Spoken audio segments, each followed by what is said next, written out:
Hello बच्चों, तो आज हम जो चैप्टर पढ़ने वाले हैं उसका नाम है sexual reproduction in flowering plants. ये क्लास 12th का चैप्टर नंबर 1 है एंड ये चैप्टर थोड़ा डिफिकल्ट चैप्टर माना जाता है, तो मैंने ट्राई किया है कि इसको आपको इजी वे में समझाऊं पूरा। तो सबसे पहले हम देखते हैं फ्लावर क्या होता है। फ्लावर एक मॉडिफाइड शूट है।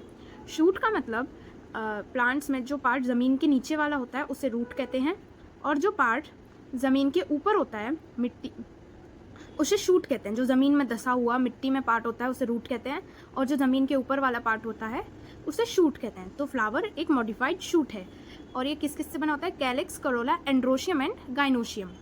कैलिक्स ग्रुप ऑफ सेपल्स होता है। ये जो ग्रीन ग्रीन होते हैं ये सेपल होते हैं, और जो कलरफुल फ्लावर में पार्ट होता है जो उसे पेटल कहते हैं। तो ग्रुप ऑफ सेपल होता है calyx and group of petal होता है करोला। और androecium male reproductive organ, gynoecium female reproductive organ. अब pre fertilization structure and events. Androecium यानी कि वर्ल्ड ऑफ स्टेमन, वर्ल्ड यानी गुच्छा, यानी कि स्टेमिन्स का गुच्छा, ये मेल रिप्रोडक्टिव ऑर्गन होता है। और ये स्टेमिन का स्ट्रक्चर दिखाया मैंने आपको। स्टेमिन में दो पार्ट हैं, एंथर और फिलामेंट। एंथर ये टर्मिनल पार्ट है, यानी कि लास्ट वाला part anther, terminal part. Bilobed, bilobe, इसमें दो लोब हैं, एक लोब ये एक लोब ये, तो इसे बाइलोब। ईच लोब है टू थीका। ये देखिए, एक लोब ये है एक लोब ये है, इसमें थीका कितना है? एक ये थीका एक ये थीका एक ये थीका एक ये थीका, तो हर एक लोब में दो थीका है। 1 2 1 2, दो लोब हैं टोटल, और एक लोब में दो थीका। कितनी लोब है? एक लोब ये एंड एक लोब ये, तो टोटल लोब दो। और इस लोब में कितने थीका है? 1 2। इस वाली लोब में कितने थीका है? 1 2। ये बीच में कनेक्टिव टिश्यू है, ये दो थीका है। तो फिर एंथर टर्मिनल पार्ट है, यानी कि लास्ट वाला पार्ट है। बाइलोब्ड है, दो लोब हैं, एक लोब ये एक लोब ये एक लोब ये एक लोब ये, हर लोब में दो थीका है। इस लोब में ये थीका है ये थीका है, इस वाले लोब में ये थीका और ये थीका, तो चार थीका है, तो टेट्रागोनल। और इन थीका में माइक्रोस्पोरेंजिया होते हैं।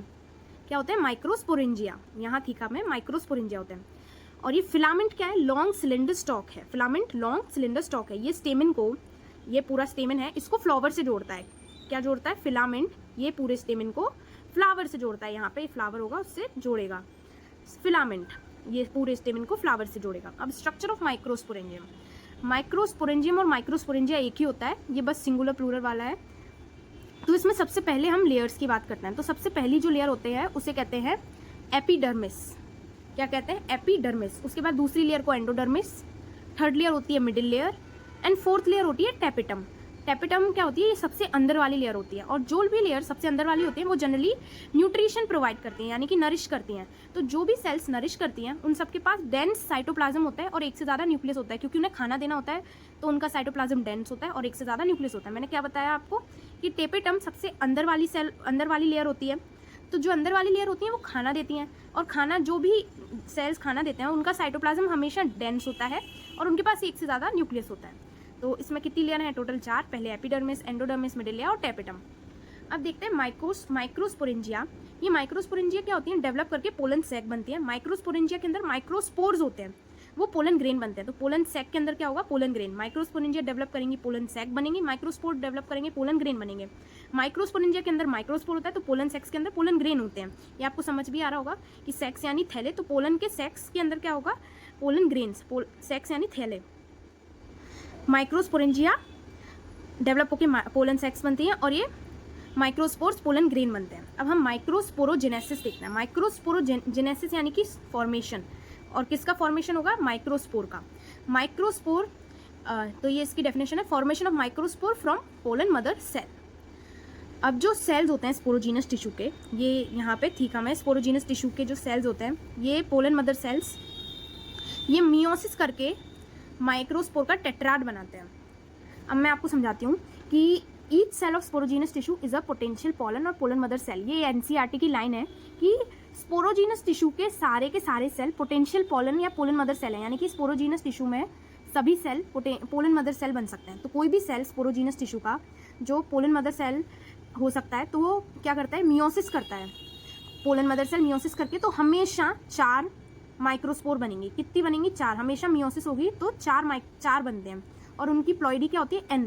इधर प्लॉइडी होती है 2N। अब ये मत सोचना कि 4 2N से ये N बनी और वो भी 4, यहाँ पे प्लस माइनस वाला खेल नहीं होता, हमेशा मियोसिस में आप याद रखना कि डिप्लॉइड से हैप्लॉइड बनता है। ये क्या है, 2 है तो डिप्लॉइड, और डिप्लॉइड से हैप्लॉइड बनता है, और 4 बनते हैं मियोसिस करके, और n बनते हैं, ठीक है।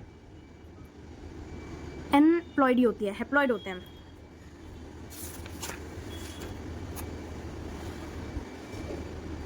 अभी मैंने आपको जैसे पहले दिखाया था, ये वही रिपीट होगा और अच्छे से समझ आएगा आपको। पोलन मदर सेल जो कि डिप्लॉइड होता है वो मियोसिस करेगा।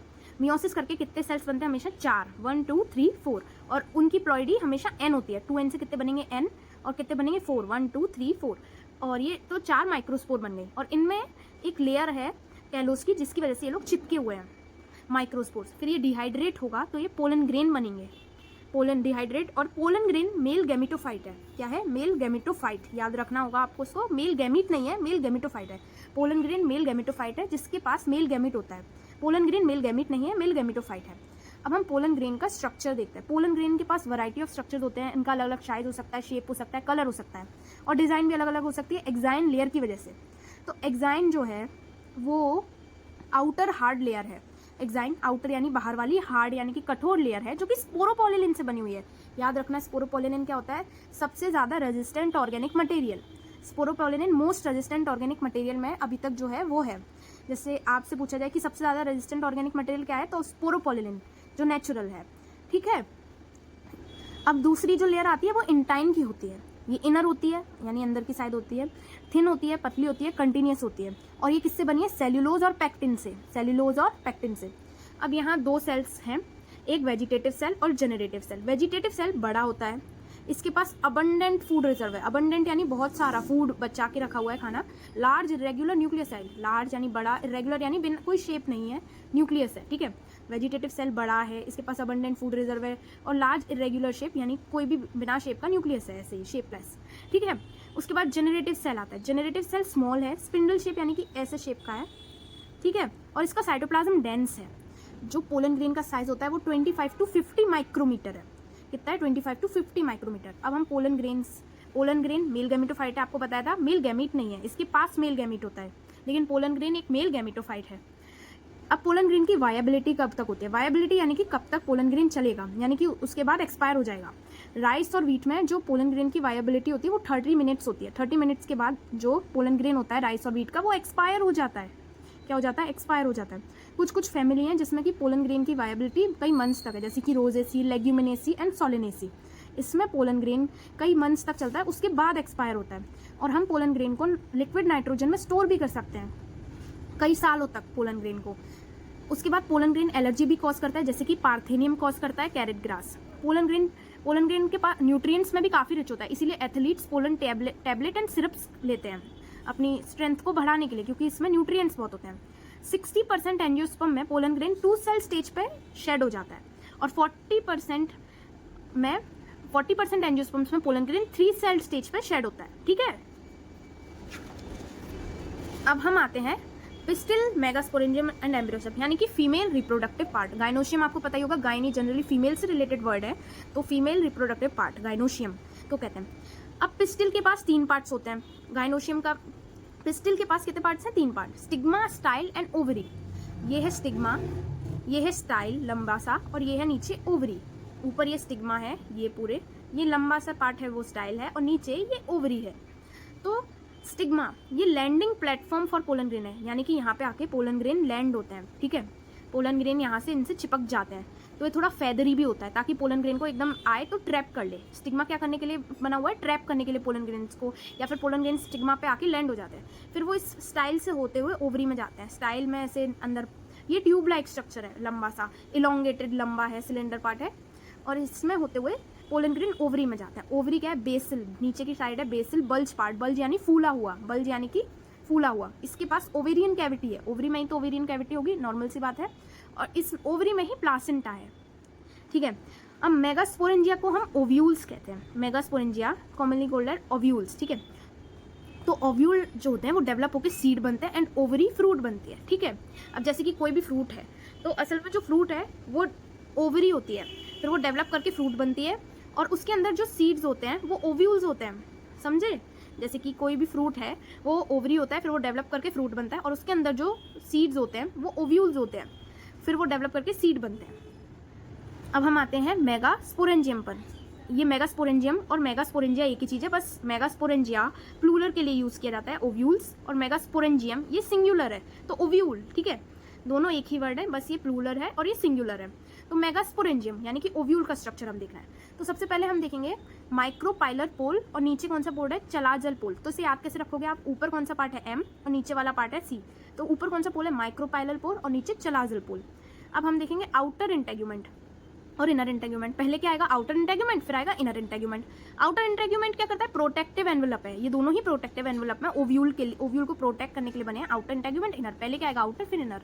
तो ये माइक्रोपाइलर पोल और ये ऊपर, इसके ऊपर ये माइक्रोपाइलर पोल में माइक्रोपाइल ही होगा।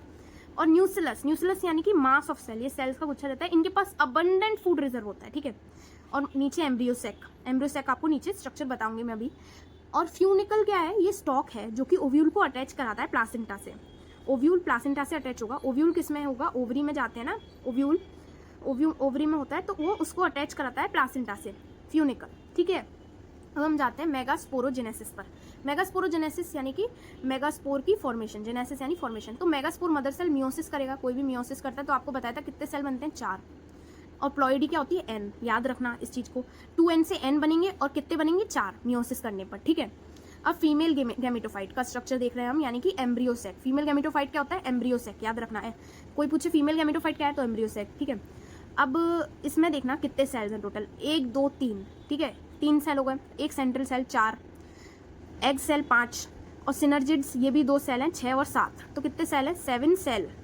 लेकिन न्यूक्लियस कितने हैं, न्यूक्लियस देखेंगे तो सेंट्रल सेल में 2 न्यूक्लियस हैं, बाकी सबके पास तो एक एक न्यूक्लियस है, बस सेंट्रल सेल में 2 न्यूक्लियस है। तो इसके पास 7 सेल्ड एक न्यूक्लिएटेड स्ट्रक्चर भी बोला जाता है, इसको क्या बोला जाता है, 7 सेल्ड 8 न्यूक्लिएटेड स्ट्रक्चर, क्योंकि इसके पास 3 है। टोटल कितने सेल हुए, 1 2 3, 3 एंटीपोडल्स, एक सेंट्रल सेल, एक एक्स सेल, 2 सिनर्जिड, तो 1 2 3 4 5 6 7 पोलर न्यूक्लियाई तो न्यूक्लियस है, और ये 2 हैं सेंट्रल सेल में, एक की जगह 2 हैं, इसीलिए 8 न्यूक्लियस हो गए, 7 सेल और 8 न्यूक्लिएटेड। अब देखो यहाँ पे न्यूसिलस जो होता है ना, उसका कोई एक सेल आता है और वो बोलता है मैं बनूंगा मेगास्पोर मदर सेल। ऐसा मेल के केस में नहीं था, वहां पे कोई भी माइक्रोस्पोर बन सकता था। आपको बताया था कि every cell of sporogenous tissue have is a potential pollen, सभी सेल स्पोरोजीनस टिश्यू के पोटेंशियल पोलन है, लेकिन ऐसा इधर केस नहीं है। यहाँ पर न्यूसिलस का एक सेल उठ के आएगा और वो बोलेगा कि मैं बनूंगा मेगास्पोर मदर सेल, और मेगास्पोर मदर सेल फिर उसका मियोसिस होगा, तो मियोसिस होते तो 4 सेल बनते हैं, यहाँ भी 4 सेल बने थे, 1 2 3 4, बट 3 डीजनरेट हो गए, 3 डीजनरेट हो गए गाय, तो फिर एक ही बचा। तो एक मेगास्पोर से फिर माइटोसिस हुई, माइटोसिस होगा तो 2, एक इधर से 2 बने, यहाँ से एक बार और माइटोसिस हुई, 2 से 4 बने, और एक बार और माइटोसिस हुई तो 4 से 8 बने, कितने, 1 2 3 4 5 6 7 8, ठीक है। ये तो ये क्या बन गया, एम्ब्रियोसेक, आपको जो पीछे दिखाया था, 7 sailed 8 nucleated structure, 7 sailed 8 nucleated structure. Mitosis हुई तो 1 से 2 बने, 2 से 4 बने, और 4 से 8 बने, तो कितनी बार माइटोसिस हुई, 3 बार, 1 2 3। तो एक आपको बताया था अभी, एक मेगास्पोर फंक्शनल होगी और 3 डीजनरेट कर जाएंगे। Embryo sac formation from single megaspore, embryo sac पूरा ये एक ही मेगास्पोर से बना, तो इसे मोनोस्पोरिक डेवलपमेंट भी कहा जाता है। क्या कहा जाता है, मोनोस्पोरिक डेवलपमेंट, ठीक है।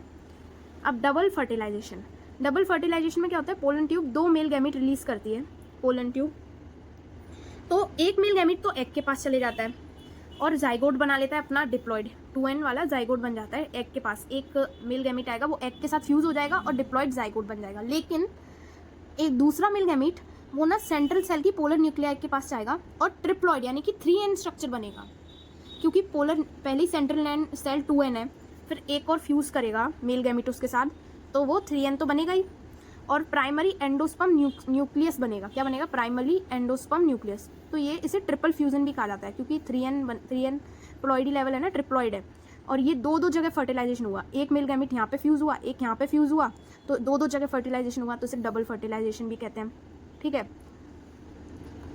Post fertilization structure and events पे आते हैं। एंडोस्पर्म में क्या होता है कि triploid the cells of triploid endosperm are filled with reserve food material and used by developing embryo। जो एंडोस्पर्म है ना, और वो ट्रिप्लॉइड है, उसकी प्लॉइडी लेवल 3n, ट्रिप्लॉइड यानी कि 3n प्लॉइडी है, और ये फिल्ड है रिजर्व, इसके पास बहुत सारा रिजर्व फूड मटेरियल है। तो जो डेवलपिंग एम्ब्रियो होता है ना, उसको वैसे भी खाने की ज़रूरत होती है, तो वो यूज़ करता है एंडोस्पर्म को, डेवलपिंग एम्ब्रियो यूज़ करता है इसका खाना वगैरह। इसका एग्जाम्पल है कोकोनट वाटर। अब हम एम्ब्रियो देखते हैं कि डाइकोट्स में एम्ब्रियो कैसे उसका फॉर्मेशन होता है। तो सबसे पहले जाइगोट होता है, वो प्रो एम्ब्रियो बनाता है, प्रो, फिर ग्लोब्यूलर एम्ब्रियो, फिर हार्ट शेप एम्ब्रियो, फिर मैच्योर एम्ब्रियो। अब इसको याद कैसे रखोगे? सबसे पहले प्रो थोड़ा प्रिमिटिव टाइप का एम्ब्रियो, प्रो यानी प्रिमिटिव हमेशा पहले ही बनते हैं, ठीक है, तो प्रिमिटिव। उसके बाद ग्लोब्यूलर, और मैच्योर होने से जस्ट पहले कैसा? हार्ट शेप एम्ब्रियो, ठीक है। अब आपको याद हो जाएगा कि जाइगोट से पहले प्रो एम्ब्रियो, थोड़ा प्रिमिटिव सा एम्ब्रियो, बीच में ग्लोब्यूलर एम्ब्रियो, और फिर मैच्योर होने से जस्ट पहले कैसा? हार्ट शेप एम्ब्रियो, ठीक है। अब हम आते हैं कि zygote divide only after certain amount of endosperm is formed. Zygote तभी डिवाइड करता है जब थोड़ा सा एंडोस्पर्म फॉर्म हो जाए, क्योंकि एंडोस्पर्म है ना, वो डेवलपिंग एम्ब्रियो को खाना देता है, ठीक है, तभी जाइगोट डिवाइड करता है, वरना फिर उसे खाना कैसे मिलेगा? जाइगोट से क्या बनता है? एम्ब्रियो। तो जाइगोट से एम्ब्रियो जो बनता है, ये आपको ऊपर दिखाया था एम्ब्रियो बनने का स्ट्रक्चर। तो वो जाइगोट तभी डिवाइड करता है एम्ब्रियो बनाने के लिए जब एंडोस्पर्म फॉर्म हो जाए, क्योंकि फिर ये खाना देगा इसको डिवाइड करने के लिए और फॉर्म करने के लिए, एंडोस्पर्म, ठीक है। अब हम सीड पर आते हैं। मैच्योर सीड नॉन एल्ब्यूमिनस भी हो सकते हैं, एल्ब्यूमिनस भी हो सकते हैं। नॉन एल्ब्यूमिनस का मतलब कि एंडोस्पर्म नहीं बचा, और एल्ब्यूमिनस यानी कि एंडोस्पर्म बचा है, यानी एंडोस्पर्म नहीं बचा मतलब कि पूरा का पूरा एंडोस्पर्म खा लिया एम्ब्रियो ने, कंज्यूम कर लिया, ठीक है। एम्ब्रियो डेवलपमेंट के टाइम पे पूरा का पूरा एंडोस्पर्म खत्म हो गया। एंडोस्पर्म बचा यानी कि थोड़ा सा एंडोस्पर्म रह गया। नॉन एल्ब्यूमिनस यानी कि एंडोस्पर्म खत्म हो गया, और एल्ब्यूमिनस यानी एंडोस्पर्म बचा हुआ है, ठीक है। अब हम आते हैं ब्लैक पेपर एंड बीट। इसमें न्यूसिलस आपको जो मैंने पहले बताया था वो थोड़ा सा बच जाता है और वो पेरिस्पर्म बन जाता है। अगर आपसे पूछे कि पेरिस्पर्म किसमें होता है तो black pepper and beet, BB, ठीक है, बीपी ऐसे याद कर सकते हो आप, BP. Black pepper and beet में क्या है? पेरिस्पर्म। न्यूसिलस के सेल्स थोड़े बच जाते हैं, वो पेरिस्पर्म बन जाते हैं, तो बीपी। ट्रू फ्रूट जो बना होता है वो सिर्फ और सिर्फ ओवरी से बना होता है। तो एप्पल, स्ट्रॉबेरी और कैश्यू में थैलेमस भी इन्वॉल्व होता है फ्रूट बनाने में, ठीक है। थैलेमस भी फ्रूट फॉर्म करता है, तो फिर इससे फॉल्स फ्रूट कहा जाता है। ट्रू फ्रूट सिर्फ ओवरी से बनता है, लेकिन एप्पल, स्ट्रॉबेरी और कैश्यू यानी कि काजू में थैलेमस भी फ्रूट बनाता है, तो इन्हें फॉल्स फ्रूट कहा जाता है। पार्थेनोकार्पिक फ्रूट यानी कि बिना फर्टिलाइजेशन वाला, पार्थेनोकार्पिक फ्रूट यानी बिना फर्टिलाइजेशन के जो होता है, इसका एग्जाम्पल है बनाना। लिपिनस आर्टिकस और फीनस डेक्टिलीफेरा, इसकी जो वायबिलिटी है वो 10,000 ईयर्स है। ये सीड, इनके सीड्स की, मतलब ऐसा पाया गया कि फीनस डेक्टिफेरा के सीड्स 2000 ईयर्स के बाद भी एक प्लांट बना सकते हैं, यानी कि वो तब भी एक्सपायर नहीं हुए, 2000 साल तक एक्सपायर नहीं होता है। और लिपिनस आर्टिकस के 10,000 ईयर्स तक सीड एक्सपायर नहीं होते, 10,000 ईयर्स तक वायबिलिटी है, यानी कि बहुत अच्छा, इनका एक्सपायर ही नहीं होते, ठीक है। अब हम आते हैं पॉलिनेशन पर, कि ट्रांसफ़र करते हैं पोलन को एंथर, मेल के एंथर से फीमेल के स्टिग्मा पर। अब मेल से पोलन मेल बनाता है तो उसे फीमेल तक जाना ही पड़ेगा उड़ के या कैसे भी, तभी तो पॉलिनेशन, इसीलिए इसको कराने के लिए पॉलिनेशन होता है। तो फिर ऑटोगेमी देख रहे हैं अभी हम।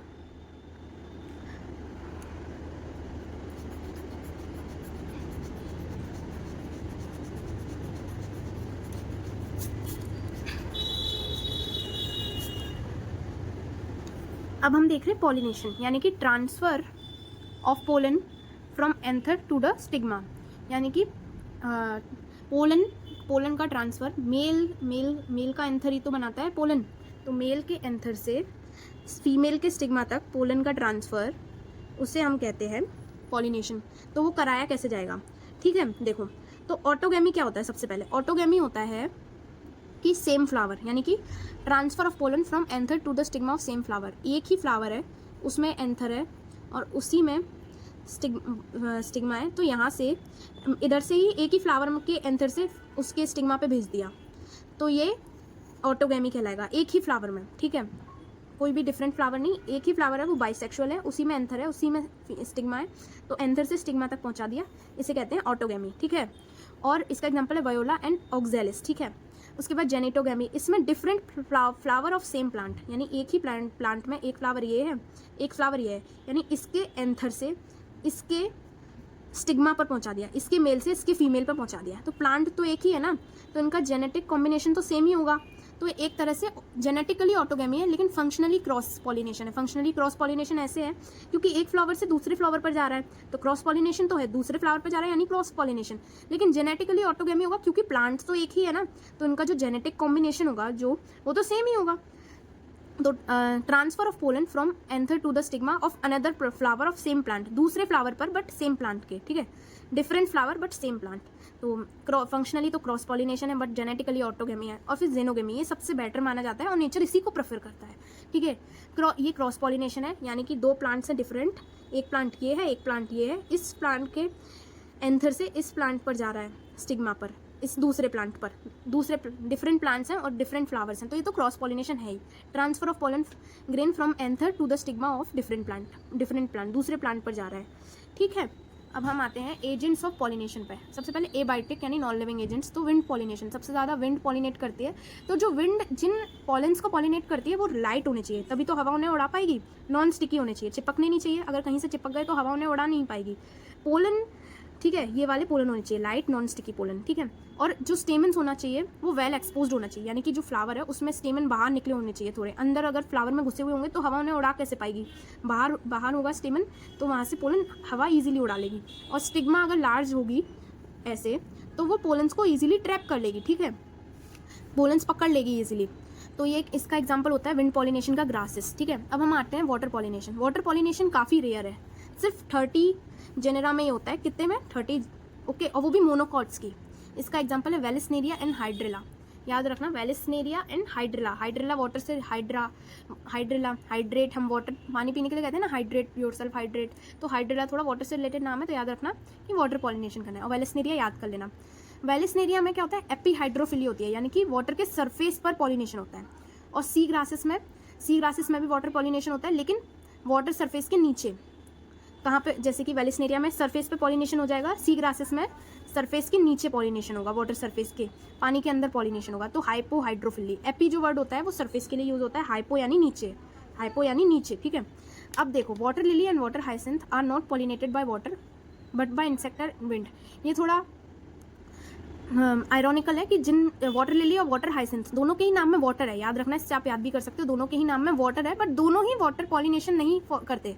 ठीक है, दोनों ही वाटर से पॉलिनेट नहीं होते, इनको पॉलिनेट करते हैं इंसेक्ट या फिर विंड। ठीक है, वाटर से पॉलिनेशन नहीं होता, वाटर है नाम में, लेकिन वाटर से पॉलिनेशन नहीं होता। ठीक है, अब हम अगली चीज़ पर आते हैं, and wait for a second.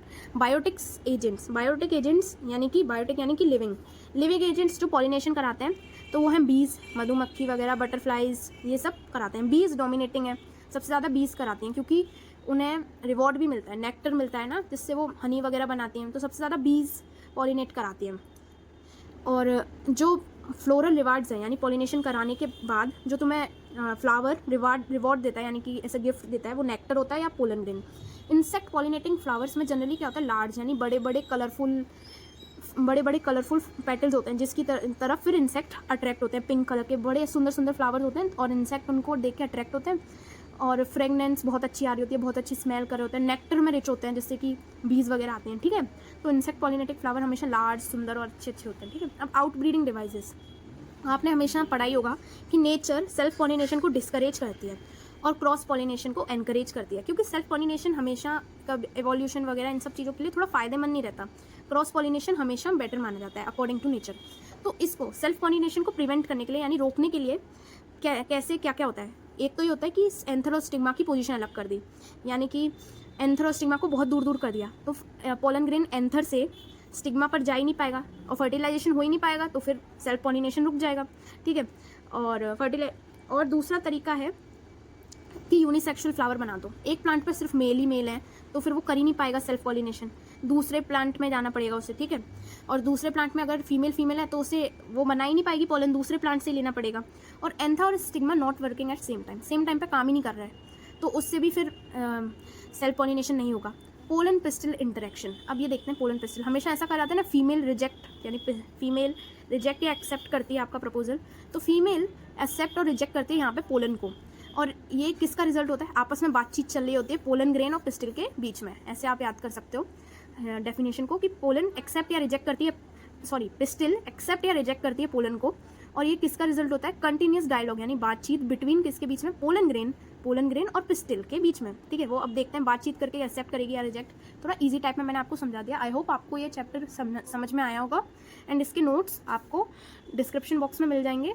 And thank you very much, God bless you.